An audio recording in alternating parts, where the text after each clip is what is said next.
കമൽനാഥിന് രാജ്യസഭാ seat നൽകില്ല. പകരം അശോക് സിംഗ് മധ്യപ്രദേശിൽ നിന്നും മത്സരിക്കും. ഇനി BJPയിലേക്കോ എവിടേക്കാണ് വെച്ചാൽ കമൽനാഥിന് പോകാം.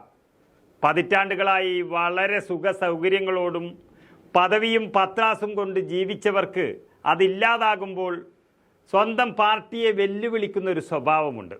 BJPയിലേക്ക് പോകും, ചർച്ച നടത്തുന്നുണ്ട് എന്നൊക്കെ. എന്നാൽ ഹൈക്കമാൻഡ് കമൽനാഥിന് സീറ്റ് അങ്ങ് നിഷേധിച്ചു. എന്തു വേണമെങ്കിലും ചെയ്തു കൊള്ളാമെന്നുള്ള സന്ദേശമാണ് അതിലൂടെ നൽകിയത്. BJPയിലേക്ക് പോയേക്കുമെന്ന അഭ്യൂഹങ്ങളും സമ്മർദ്ദങ്ങളും വെറും പാഴ്വേലയായി മാറുകയാണ്. കാരണം BJP എങ്ങനെ ജ്യോതിരാദിത്യ സിന്ധ്യയെ തഴഞ്ഞ് കമൽനാഥിനെ കയറ്റാൻ തയ്യാറാകില്ല. നമുക്കറിയാം, തെരഞ്ഞെടുപ്പ് ജയിക്കാനുള്ള എല്ലാ സാഹചര്യമുണ്ടായിട്ടും നിയമസഭാ തെരഞ്ഞെടുപ്പിൽ മധ്യപ്രദേശിൽ കോൺഗ്രസിനെ തോൽപ്പിച്ച നേതാവാണ് കമൽനാഥ്.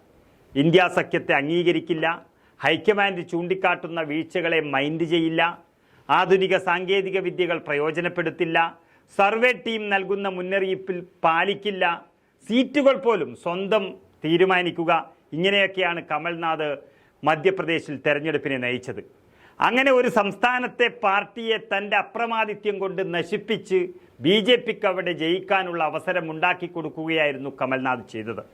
അങ്ങനെ കോൺഗ്രസുകാർ തന്നെ മനസ്സുകൊണ്ട് മടുത്തപ്പോഴാണ് ഹൈക്കമാൻഡ് ഇടപെട്ട് സ്ഥാനങ്ങളിൽ നിന്നെല്ലാം അദ്ദേഹത്തെ നീക്കിയത്. എന്നിട്ടും പാർട്ടിയെ വെല്ലുവിളിക്കുകയാണ്. അതോടെ ഹൈക്കമാൻഡ് തീരുമാനിച്ചു. വർഷങ്ങൾക്ക് മുൻപ് ഇതേ തരത്തിൽ രാജ്യസഭാ സീറ്റിൽ സമ്മർദ്ദം ചെലുത്തി വാങ്ങിയ മഹാനാണ് കിളവനായ ദിഗ്വിജയ് സിംഗ്.